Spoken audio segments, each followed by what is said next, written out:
Hello, everybody. Welcome to yet another segment of the Marathon Comic Art Live event. Today, we are going to be talking about sketch cards as part of our whole card art explain niche.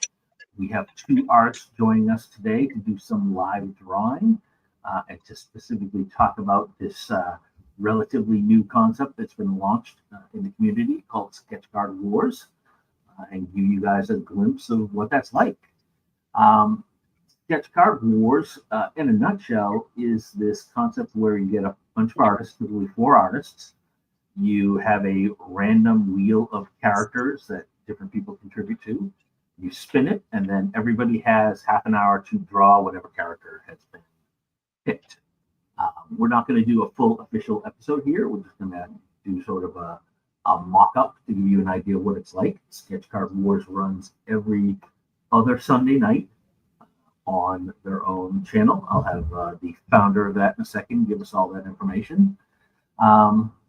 And again, usually myself and another host will mock the participants as we go, just to keep it interesting. And then at the end, we try to crown a winner. And that's really it. So without further ado, let me introduce our 2 artists. First, we have one who, if you were at OAX, needs no introduction. The Canadian Sasquatch himself, Tony Perna. Hey guys, how's it going? We're using all hand models today, right? Exactly. That's down there. Hey, at least you didn't call me Puck. Hey, there you go. And then similarly from the Great White North, we have Andrei Ausch, aka Dre, also the founder of Sketch Card Wars. Thanks for having me on. Thanks for coming and sharing this fantastic concept. Let's talk about Sketch Card Wars. Like what prompted you to say, you know what, we need some live event like this? So this is something that actually kind of came to fruition during the pandemic. It was in one of the groups. A couple of artists would get together on a live stream, like every Wednesday or whatever, and just randomly sketch for a little bit. It wasn't really timed or anything like that. It was just kind of a way to just engage with people because everybody was kind of locked in. And then sure enough, that all kind of blew away and then people got busy and we never really got around to doing it as a scheduled official type of channel. But a couple of months ago, we were on a stream with Old Man Venom, and I think, no, Tony wasn't there. He was in the chat harassing people. I said, well, let's do this. Let's do this properly, right? So we started, and still kind of trying to find the proper momentum and pacing for it. But like you said, trying to do it every other Sunday, 8 p.m. Eastern. The channel is just sketchcardwars.com, so the domain always redirects to the latest episode. Makes it easier to keep track of it, and we're just trying to build it up. I think we're going to have episode 9 soon, then 10, then 11, because that's how counting works. Very, very good, Trey. Thank you. Dre, you have been on some of the episodes. You also sort of just sit and help admin and hide the background on some of them. Tony, you've been on 1, correct? 1, yes. Yeah. I'll be on more, don't you worry. Can't hold him back if we wanted to. Nope. So normally what we would do, I'm just going to give this as the example just because the wheel is so fun. Everybody loves the wheel. So everyone who's participating in the show would typically send in 2 choices for who would be the subject. And then what you would see is this lovely beast right here. There we go. So all the characters would be on this list. We would typically do this. We would ask someone in chat to pick a number for how many times we randomize the wheel. So I'll look for that number. Somebody push one in, please. And whichever is the first one, we'll randomize it that many times. Give me a number. It's going to be, 3. Don't get like 8,000 either. 3. 3. All right. No one's put it in chat yet. We'll do the verbal 3. Here we go. So we would simply go shuffle, shuffle, shuffle, and then we'd spin the wheel. We are not going to make them stick to this. They could if they want to, but this is just an example. And Venom's a running joke on the show. So yeah, tune in and you'll find it. So typically, you knew this was going to happen, right? It's I know. like name. So if it was the real show, they would be required to draw Venom. We would have a half-hour timer. We'd break it into 2 15-minute blocks. We talked throughout the whole drawing part. The artist would, myself and the co-host would talk about it as well, kind of keep the flow going, try to mock everyone as we went, make it a little fun. But today, since this is more just talking about it and not an actual show, we're going to let these two guys pick whatever they want to draw.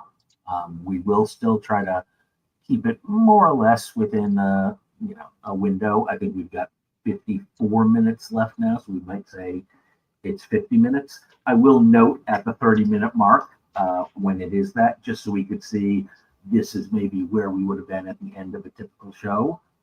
Yeah. Talk a little bit more how we would go there. Tony, who are you going to be drawing for us today? I can go to my go-to character, which would be Wolverine, Okay. but I'm thinking about doing Taskmaster. Ooh, okay. Original Taskmaster or sort of the new MCU version? No, that MCU one is not Taskmaster. I don't know what that is. I'm with you on that one. Old school, definitely comic. Yep. With the mask. Yeah. Dre, how about you? Venom. Thank you. You're going to do it? Yeah, I'm going Venom. That's All right, what I'm on the wheel.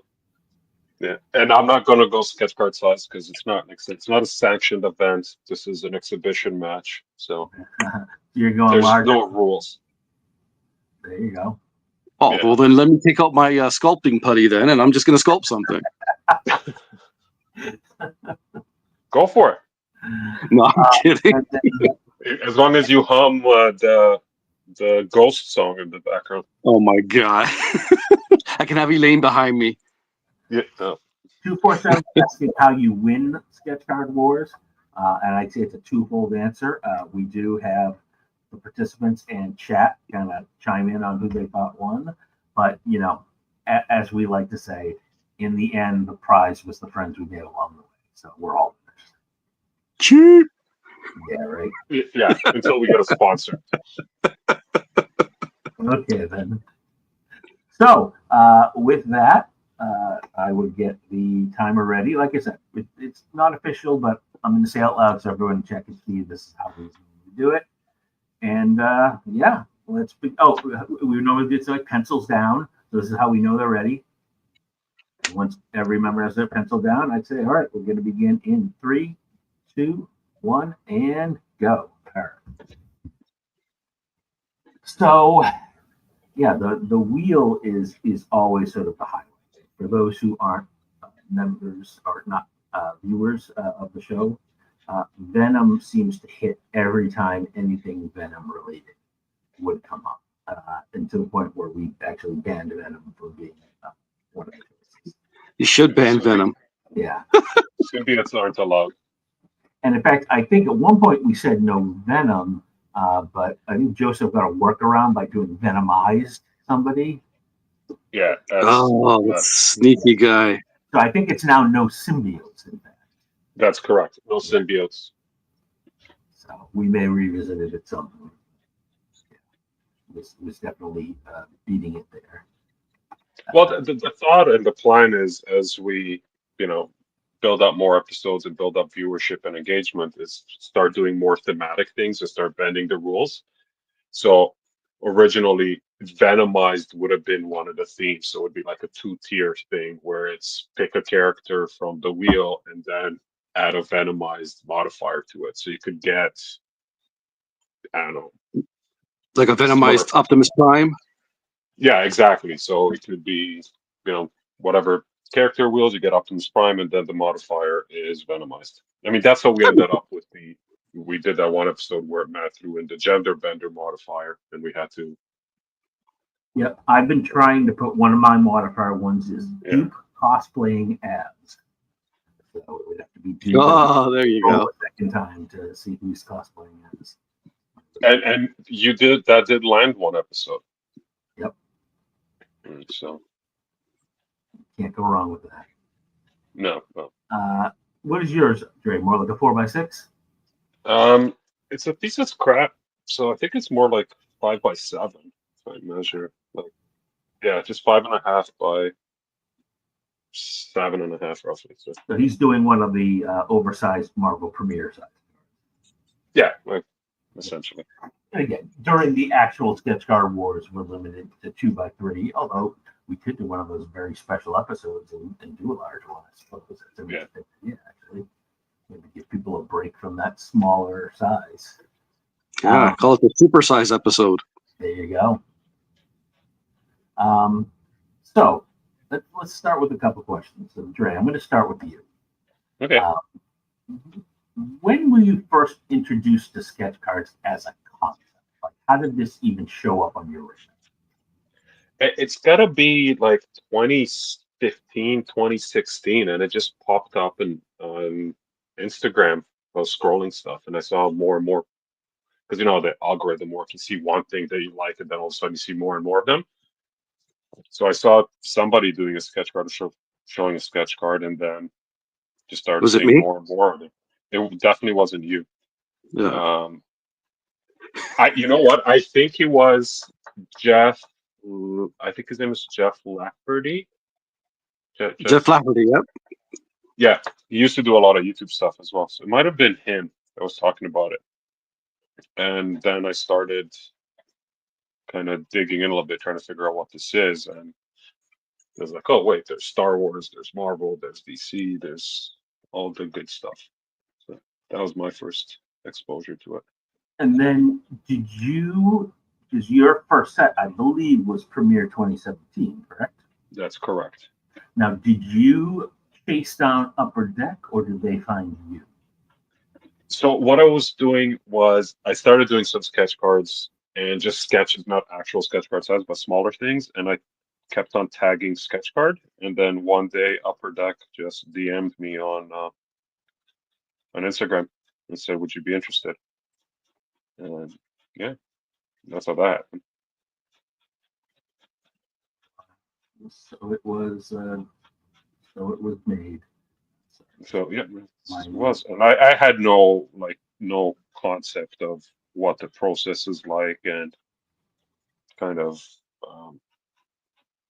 how it works. I had seen sketch cards. So I remember they said the set and they said how many cards I needed to do and timelines and everything like that. And I got super excited and I spent like the next couple of weeks doing prelim pencils of the characters that I wanted to do, not knowing that Premiere is a set where you get assigned characters. And then I did finally get the cards, and the very first one I had on my list was Rocket Raccoon, and I had no idea who that was at the time. Like, great. All these prelims I've made, all these sketches that were ready to be transferred onto cards of characters that I didn't have assigned. But you know what, Dre? At least you were very enthusiastic about the set, and I mean, you were going beyond, what you would have normally done. I mean, I think it's great to show that you really had some passion for it right from the beginning. Yeah, I was excited about it. Like I said, I didn't really know what to expect. No, that's cool. And as a little trivia point, I own that Rocket Raccoon card. Yeah, do you really? I do. Yep. That is awesome. I actually think Matt owns like a lot of my first Premiere set. I do. I think, yeah. I think I've got 7 or 8 from that set. That was a fun set. That's still one of my favorite all-time sets in terms of quality and the variety of cards, the number of artists. There were almost 300 artists, I think. Yeah, it's a massive set. And that if Matt, you may know better. I mean, that set was called a breakout set for a lot of new people on the sketch card scene. Yep, some who continued to go, like that's where I first learned about Josh. Some other characters, some. I think that was the only time I've ever seen them. Like Jennifer Wu, Stephen Defendini, although actually maybe he did Guardians. But yeah, there were a few where that was the only time I've ever seen them. Genevieve Broomall was one. So it was great to get pieces from these people who normally would never have even come into this whole card genre, getting that exposure. So that was a lot of fun. Tony, your exposure to sketch cards, I know, is a little bit deeper back than that. I want to say 2006, 7, right? My exposure to sketch cards was actually 2002. All right. What happened was I had seen there were maybe 3 or 4 artists selling sketch cards, but just personal sketch card stock on eBay. And I was like, well, I can do that. So I started doing that. So I started doing pencil sketches and selling them on eBay. I actually started doing like a little, I would call it a one-off set. So I would actually number the card on the back. Basically what I was doing, I was cutting down comic book pages. So those Proline comic book pages, I would cut 2.5 by 3.5 cards out of that. On the backs, I would do like card number 1 and the character, card number 2 and the character. So every week on eBay, I would put up like 3 cards in sequential order, and it did well. Some characters are doing really good. I still had no idea about like sets, like actual real sets that were out at the time that were doing any sketch cards as inserts. And then in 2006, I was approached by Rittenhouse. I had no idea who Rittenhouse was, and they had contacted me and said, we're doing our first comic book based trading card set, and we're going to include sketch cards. We would love to have you on this set. So of course, me not knowing who Rittenhouse was at the time, I had to do some research on them. And I was like, oh, wow, this is a legit company. You know, they had the Xena license at the time, the X-Men movie, they had James Bond. So I jumped in on it. And much like Dre, I had no idea what I was doing. I didn't know what was expected from me. So my very first set for them, which was Complete Avengers 1963 to present, I repeated poses of characters. So I did a penciled out a pose of Captain America, and I repeated it like 10 times. And I did one of Mr. Fantastic, and I did that 10 times. They gave us a list of characters we were supposed to draw. There wasn't a big list, but it was all repeat. All characters were repeated on that set. And then once I got the hang of what was expected of me, I kind of diverged and started doing one-offs of each character in different poses and whatnot. But, you know, no regrets looking back, you know, knock on wood. I'm happy where I am in this industry. 2006 to 2008 in both Rittenhouse and Topps, repeats were super common for anybody who doesn't know the history of sketch cards. Yeah. There were a lot of things back then which you don't really see now. Repeats were one. Super quick pencil sketches. The half faces where they're just on one side of the card and cut off. That was big for a while. Sort of time saving. That's funny, Matt, because actually one of my sets, like on my personal sketch cards that I was doing before the 2006 release, I think it was maybe 2003, 2004, the whole set was half faces. So it was all Marvel characters, and it was all half faces that I did for myself that I sold on eBay. What some artists did then is, and Chuck George jumps out to me as one who did this in 2009 on X-Men Archives. He did that, but then he did the other side to make it a 2-card puzzle. There you go. Yeah, that was pretty cool. That was cool. Yeah. So I remember seeing those. Yeah, and puzzles. Once those came out, especially in the early days. So, and puzzles again, terminology in case anyone here doesn't know. It's just the idea that you have multiple cards that fit together like a puzzle to create a larger In the early days of Rittenhouse, the puzzles were broken up. So Yes, and you people would did not only like that. yeah, you would only get one piece of the puzzle in a box or even in a case, and you would have to go and find those pieces either on eBay. Scoundrel was one of the big places at that time, or Blowout. Yeah. And yeah, you actually had to talk to people and be like, "Hey, you have this," and negotiate, and trade. Yeah, I exactly. I want to say sometime around 2013 to 2014, they abandoned that and they started inserting puzzles As a whole, yeah. Yeah, in Yeah. one single box. So you would get, if you opened up a pack and you had one piece of the puzzle, you knew. Like, I got a 6-piece lead puzzle in a Bronze Age box, and I got the first piece, so I knew the other 5 pieces were coming. Yeah. Which was great because the pain of having to chase those down was horrible. I still have many incompleted sketch cards. What is it? 16 years later. Yep. And every once in a while, I come across a piece and I'm able to reunite a puzzle. I think the last one was I did a Lord of the Rings one at the end of 23. And yeah, it was like 15 years later, I finally got the second piece.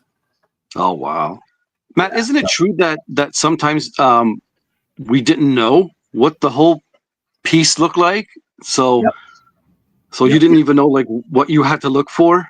Yeah, if the artist did not share it on social, there were and really have never been any sort of repositories from the sketch card companies to say, hey, this is what everyone did. Rittenhouse would do sample pages, do a couple of yours. Cryptozoic has done that in the past. But really, it would be up to the artists, and a lot of them, again, on Scoundrel, were pretty good at sharing all of their cards. But if the artist wasn't there, yeah, you could only guess what the other hat looked like. You could probably extrapolate, like, okay, I know Thor's at least on the right-hand side of this because he's cut off on the left. Yeah. But it really just was a guess. And some of the artists at least would number them, so they do 1 of 2 and then 2 of 2, so you could, it was a little easier to find there, but so normally, if we were in Sketch Card Wars right now, I would have just alerted them that we had 1 minute left, so they could try to finish up before the 15-minute break. And then typically, what we do there is we would stop. We have a little commentary, almost like sort of a sports ball halftime show, right? We'd say, hey, how do you think it went so far? What are you looking to kind of redo in the second half? Change your strategy? Have a little fun there, but give everybody a little break to sort of reassess where they are. Sharpen your pencils and all that. Yeah, exactly. I'd say 10 seconds right now. The alarm goes off, it pencils down. I'm just going to do the alarm only because I said it. There we go. So I'd say pencils down. We would talk, but again, this is just the sort of an example episode. So maybe Tony can bring his up to the camera. Yeah, actually, that would be good. Zoom in. Yeah. Can you see that?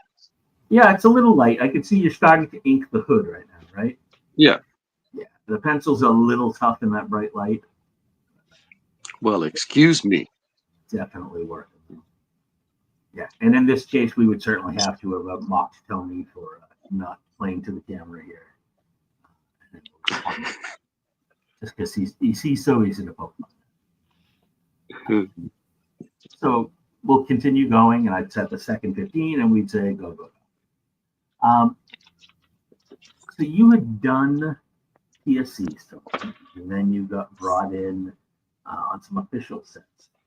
Yes. What was sort of the trigger for you to sort of merge those two together and decide, you know what? I could actually publish my own set, and maybe talk a little bit about, for people who don't know, talk about your company and sort of what you've been doing.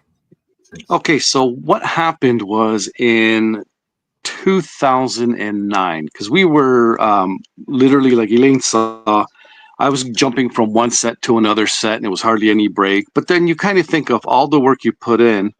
And you have to remember, too, in the beginning, there were no APs. So there was no APs for the Avengers. There was no APs for the Justice League set that I worked on. So it kind of got frustrating. So Elaine brought up the idea because we had established relationships with a lot of collectors and a lot of artists. We became really good friends with a lot of artists. So Elaine said, why don't we try to produce our own set? And I thought about it, and we thought about financially, like what we would have to put into it, the amount of work. And I kind of knew what was going on in the process of making these sets. So we thought, okay, well, first of all, let's think about what can we do as a set, the theme. And licenses were not even considered because we were like, okay, we're poor people, we're artists, we don't make money. So what can we do that is something that's popular, but it's in public domain? And Elaine and I are both big fans of mythology. And I think that's why I'm a big fan of comic books, because comic books and the superheroes and the stories, it's the modern mythology of today. And we were like, well, yeah, that's a great idea.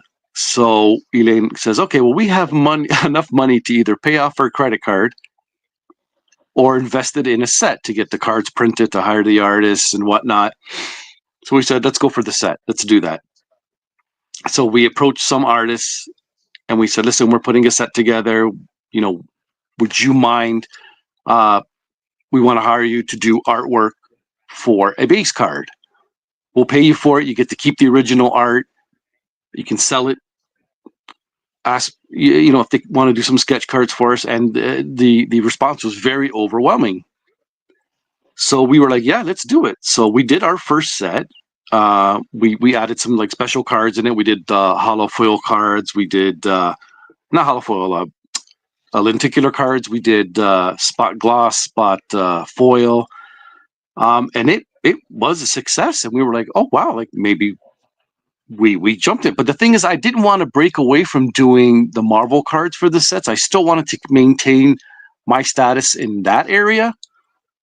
So we ended up doing like both. So we produced our own sets, and I was still doing cards for these companies. So Rittenhouse, Upper Deck, Cryptozoic. I was still working for them, and it just it snowballed from there. We did mythology as our first set, and then we did like a fantasy set, spellcasters, and then we started. Let's do a Halloween set because we were only going to do the one set a year. But we said, we can break it up and do a set at the beginning of the year and a set at the end of the year.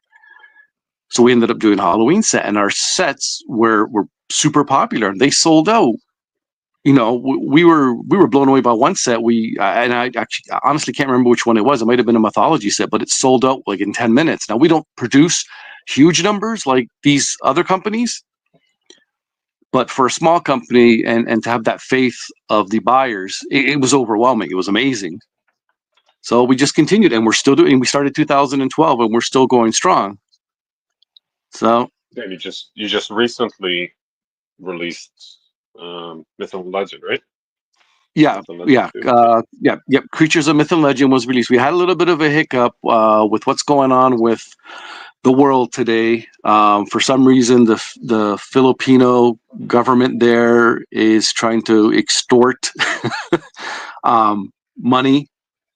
We put a $30 value on a package for a studio down there. So one artist was the head of it, and he was gonna send all the blank sketch cards to all of his studio mates there, and they wanted a $300 US customs fee for it.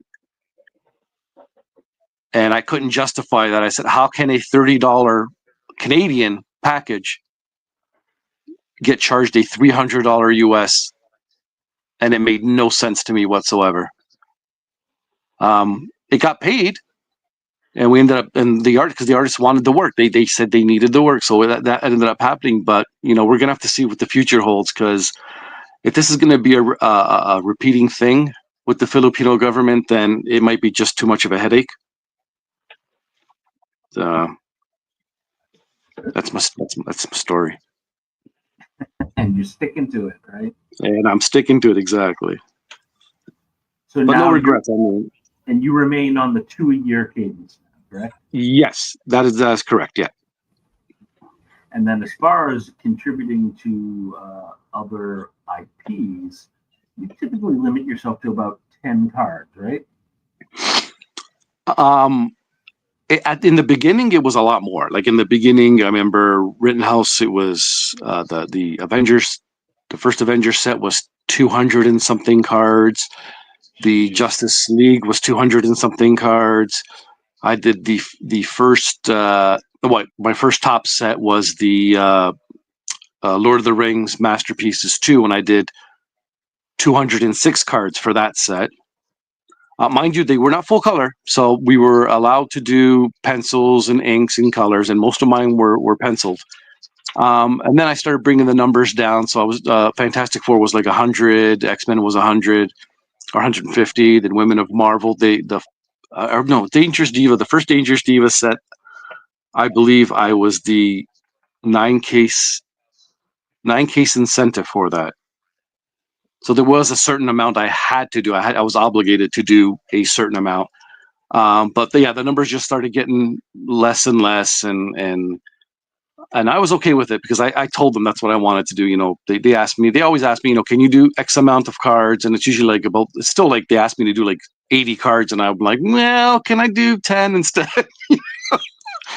You know, just to say I was on the set, but yeah, you kind of get burnt out. I guess for me, it was like just drawing these characters. I love the characters, but you get burnt out after a while trying to figure out new poses for these characters when you've drawn them so many times. You try not to repeat yourself, but I'm sure I've repeated myself many times. Yeah, it's hard to keep. Well, yeah, unless you cut the full library of what you've done. Yeah, I mean, I think that's a challenge. Hopefully my mic sounds a little better now. I was just informed my settings had changed again, so thank you, Counselor. You sound perfect. Yeah, I think to everyone in the channel it sounds okay, but I think on YouTube it definitely doesn't. So okay. You know, and it's funny, I even have a sticky note on my camera with the name of the microphone setting, but I did not remember to check it. Bad Matt. That's because people don't read, Matt. Yeah, exactly. Well, here's the problem. Right now I can't read because if I do this to read, you get the lovely glare in the glasses. So I even, you know, I did think I was clever and I thought I had a workaround. But even this has the glare. Oh, it's even worse. I know. So yeah, you know what we try to do for the viewers. I know. So we'll see. You guys can answer this. You can choose not to answer it if you want, or you can try to answer it diplomatically. But you know, I obviously love sketch cards and as a medium and something to collect, but I also know from talking to many, many artists that it can be a very unprofitable venture. So rather than talk about the specifics of the financing, unless you want to, a lot of the times you would hear artists talking about how they were pitched the concept of, well, you'll get the exposure from working on the Marvel brand. Mm-hmm. I'm curious what you guys think of that as a concept. Like, is that just BS? Is there some merit to it from your own experience? Dre, why don't we start with you and see if you're willing to go deep down that rabbit hole? Yeah, I can go down that rabbit hole. So being around this hobby for a few years now, I get people asking quite often, how do you get into sketch cards, things like that. And kind of my standing comment is always like, if you want to get into this for the money, don't. right? This is not. I'm not saying that it can't be lucrative. It's not the place for it. If you like to do it and you want to be involved in the IPs and get an opportunity to, you know, to draw, paint, whatever the characters that you love and grew up with, then that's great. But don't do it because you think you're gonna, you know, buy a new car or whatever. Now, about the idea of, you know, being sold on exposure, I've never heard anyone, like, to me directly, nobody's ever said, "Oh, you're going to get the exposure and it'll help you grow." But I have heard about it, and I think that there is something to it, 100%. But, and I'm trying to put this diplomatic, as kind of politically as I can, you really, really need to shine, right? Kind of the way that I look at sketch cards now, and I said, I don't. It's not about the financial component of it. It's about putting out the best product that I can within the means, like whatever time I have to allocate to it. Because if you look at the actual pay per card, and not getting to the financials of it, it's nothing. It really is, you know, barely covers the cost of materials for me, if even. So if you're gonna, you know, get paid the equivalent of a new set of paints to do 30, 40 cards, and you're only going to invest, you know, 15, 20 minutes per card, you're not really going to put out, for most people, the best possible product. Yeah, you're not going to make an impact with that work. You're not going to make an impact.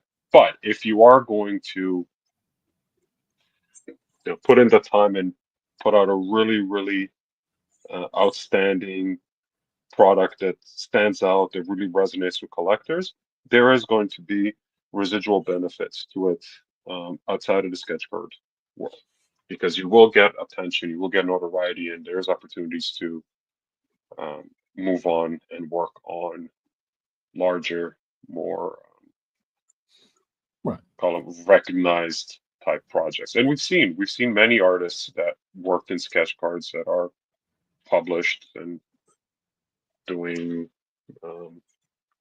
large projects.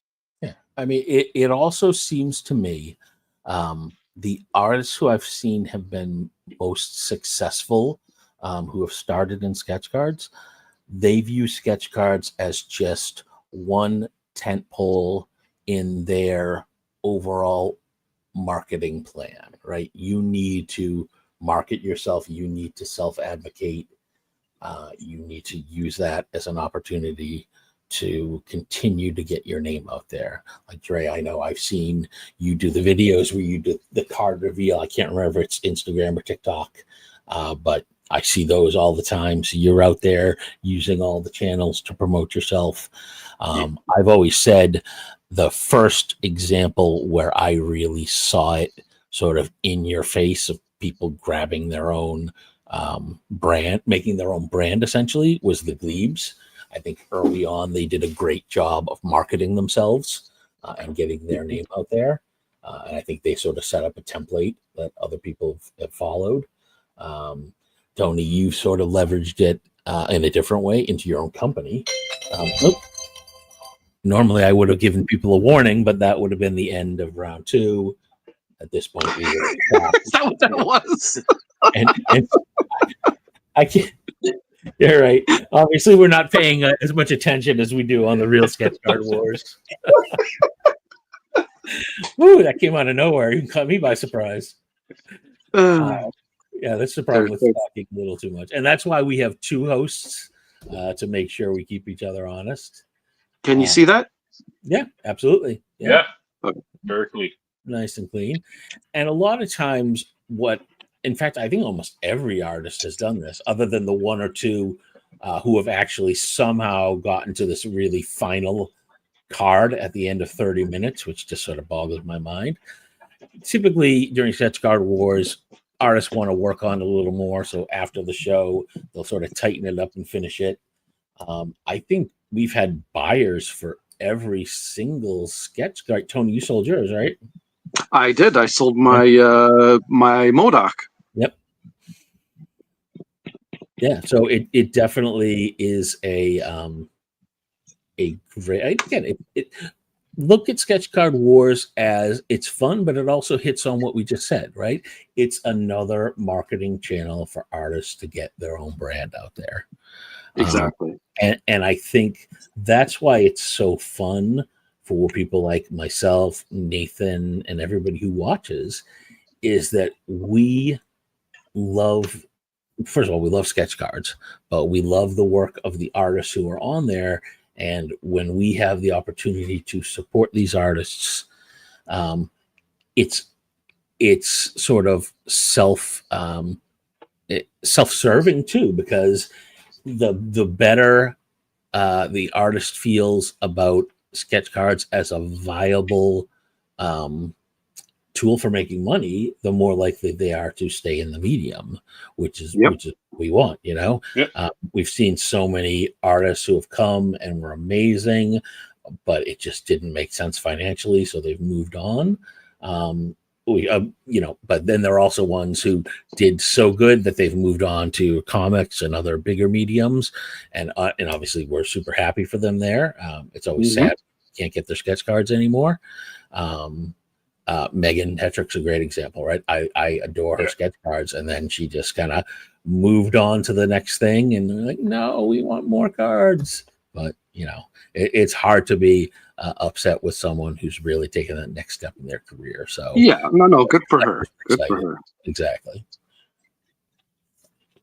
Yeah, and Megan's one of those people that I was alluding to, right? That just springboarded out of into, and now it's over again.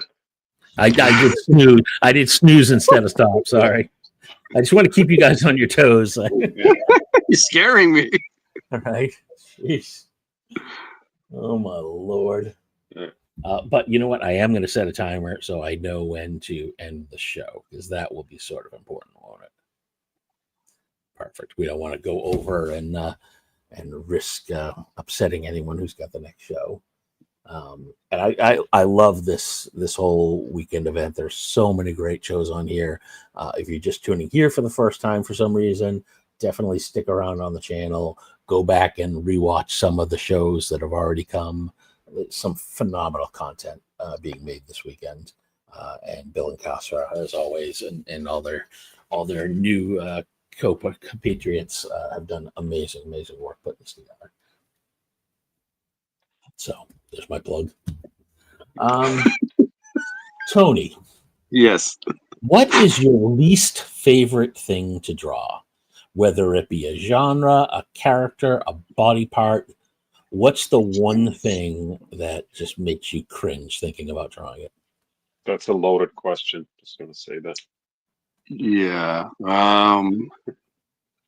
I am not. It's also politically correct. Yeah, no. I am not a big fan of the chibi drawings. Oh, okay. And it's only because I have a hard time drawing chibi characters. It is such a specific style. It is, because if you don't get it right, you can tell it's not right. Yeah. It's not just a matter of drawing a big head on a little body. I mean, there's more to it than that. But I mean, besides that, I'm pretty easy with everything else. I mean, I like challenges. I like doing a lot of detail in my stuff. I'm a glutton for punishment, and the detail thing actually came out of, and this is going back to your question before about artists, what they should expect and not expect. And when I first started, my cards were pretty simple. There was no background, it was just a character. But I wanted to improve myself, and it had nothing to do with regardless of what I was getting paid. This was a representation of myself and what I could produce. And if I couldn't make myself happy, and if I couldn't be happy with what I was drawing myself, I couldn't see other people being happy with what I was showing. Okay. So that's why I just started with like even Elaine sometimes would tell me, like, you need to back away a little bit and not put so much. And I says, no, this is what I want to do. This is what I want to be known for. I want people, when they see that card, they know it's mine. Yeah. So, there's no regrets on that. Like I said, I wasn't making money, but it did help. Kind of put my name out there. And so when I open a commission list, I don't have problems selling out on commission lists for what I want to sell APs for and whatnot. So, it's helped. A little hard work. Don't expect to be successful overnight. Sometimes putting the hard work in will pay off. So, and I did buy a car, by the way, with the money I made from sketch card money. I actually did buy a car. Well, it depends what kind of car, right? Did you get one of those that it gets shipped you in a box from Amazon and you have to put it I together? carry it around in my pocket when I don't need to park anywhere.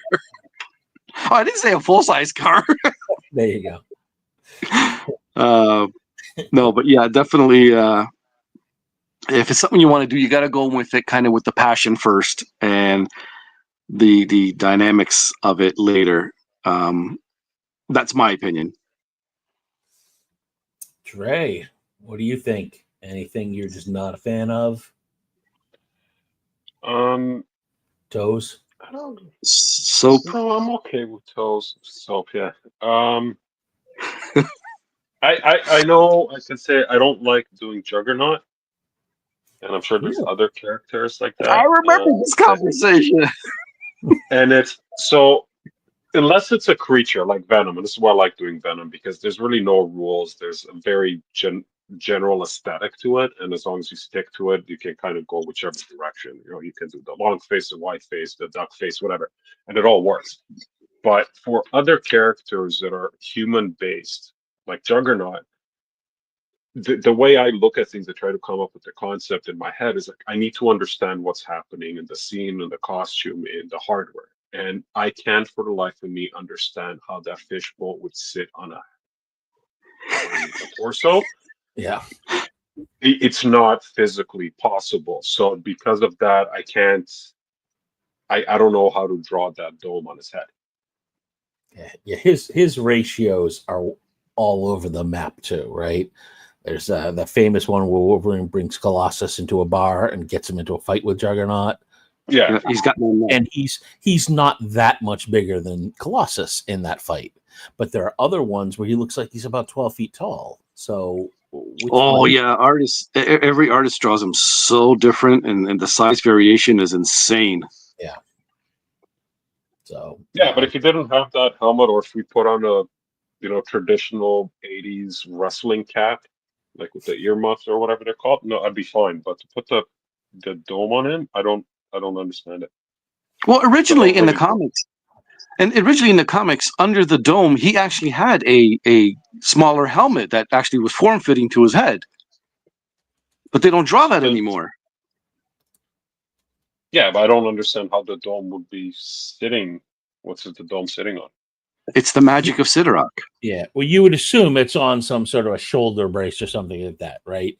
It's more just going over his head. I don't think it's actually sitting on his head, almost like a diver's mask. Yeah. But Dre, yeah, you just gave me an interesting idea that I'm going to put on the next wheel for the next show. Oh, no, not Juggernaut. Juggernaut Luchador. Oh, jeez. I feel sorry for whoever's going to be attending that. I'm going to wait until you're on the show before I put it in, just to maybe get you. On that note, also, if anybody that's watching, if you want to be on the show, this is open to anyone. Just DM the page on Instagram. It's Sketchcard Wars. Anybody's welcome. Marcus, to answer your question, I haven't seen everything this weekend, but I've seen quite a few. I don't believe I've seen any sketch cards pop up during any of the sales. But that's something to, maybe I'll bring that up to Kasra, sort of an after report here, and see if maybe there's a way to kind of promote that in some of the sales. And whether that means I put some of my own up or something, that could be an interesting way to do it. So good idea. The Juggernaut Luchador. Oh my God. Do you guys have a favorite sketch that you've done? Like if I said you can pick one sketch you've done to get back and keep, does one pop to mind? No, we're talking inserted or APs. Anything. Ugh. Just the one where when you put it in the envelope and dropped it off in the mailbox, if it was an AP, you cried a little, or when you sent it back to the company, you were like, ah. Oh, well, man. There's a few of them that when I saw them pop back up on eBay, I was like, damn, should have kept that for myself. But I don't know. I would imagine, correct me if I'm wrong, I would imagine as an artist, you have to be able to just look at it as a job, right? Because you are just going to be giving it away. I almost looking at it like sort of like fostering or breeding pets, right?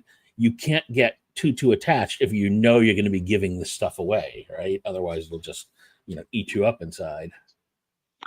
Yeah. There's some truth to that. Yeah, definitely. When you do something that you're like, wow, that even came out better than I thought it was going to come out. Damn, do I have to sell it? It's like, but they already paid for it now. Yeah, I can't narrow it down. I know every time I draw a really nice Wolverine, like there was one that I drew for one of the pickups for AOX, the last AOX, and I really liked the way it turned out. And I actually told the guys a joke. I said, I almost didn't bring this to you because I was going to keep it to myself and refund you. But you can't really do that. That's the whole purpose of me being an artist, is to share what I have. I can always look at pictures of it, but yeah, beyond that, yeah, no, I don't even think I own anything of mine ever. It's all gone, or Elaine stole it.